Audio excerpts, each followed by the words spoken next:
মোৰ কোনো জাতি নাই, মোৰ কোনো ধৰ্ম নাই।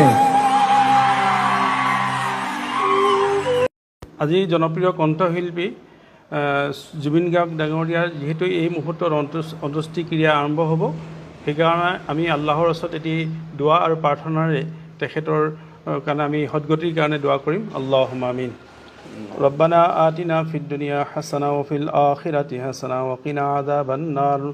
ইয়া আল্লাহ ইয়া আৰহামাৰ ৰাহিমিন ইয়া আকৰামাল আকৰামিন। পৰৱৰ্তীকাৰে আলম আমাৰ মাজৰ পৰা যিগৰাকী অসমৰ সুসন্তান আল্লাহ সুৰকণ্ঠ আল্লাহ জুবিন গাৰ্গ ডাঙৰীয়া যি অহলীলা সম্বৰণ কৰিলে, তেখেতৰ জীৱনৰ যি আদৰ্শ, এই আদৰ্শ যাতে আমাৰ মাজত আহি যায়। জাতি ধৰ্ম বৰ্ণ ভাষা নিৰ্বিশেষে তেখেতৰ যি আদৰ্শ, এই আদৰ্শ যাতে আমাৰ সকলোৰ বাবে, সকলো অসমবাসীৰ বাবে এক প্ৰেৰণাৰ কাৰণ হৈ যায়, তাৰ বাবে আমাক সকলোকে তৌফিক দান কৰিবা।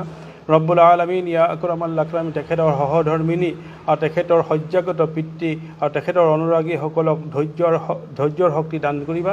তেখেতে যি আদৰ্শ দেখাই থৈ গ'ল, অসমৰ জীয়াই থাকিবৰ কাৰণে, অসম আৰু অসমীয়াক গৌৰৱ হিচাপে গৌৰৱ কৰিবৰ কাৰণে যি তেখেতে আদৰ্শ দেখাই থৈ গ'ল, এই আদৰ্শক যাতে আমাৰ জীৱনৰ এক পথ প্ৰদৰ্শক হিচাপে, মাৰ্গদৰ্শক হিচাপে আমালোকে পালন কৰিব পাৰোঁ, তেখেতক আমি অনুসৰণ কৰিব পাৰোঁ, তাৰ বাবে আমাক তৌফিক দান কৰিবা।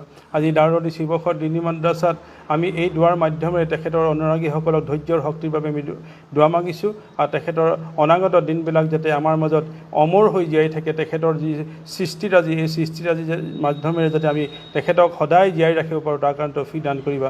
ওয়াসাল্লাল্লাহু তাআলা আলা খাইৰি খালকিহি নূৰ আৰশি মুহাম্মাদিন ওয়া আজৱাজিহি ওয়া যুৰৰিয়াতিহি ওয়া আহলি বাইতিহি আজমাইন আমিন বিৰহমাতিকা ইয়া আৰহামাৰ ৰাহিমিন।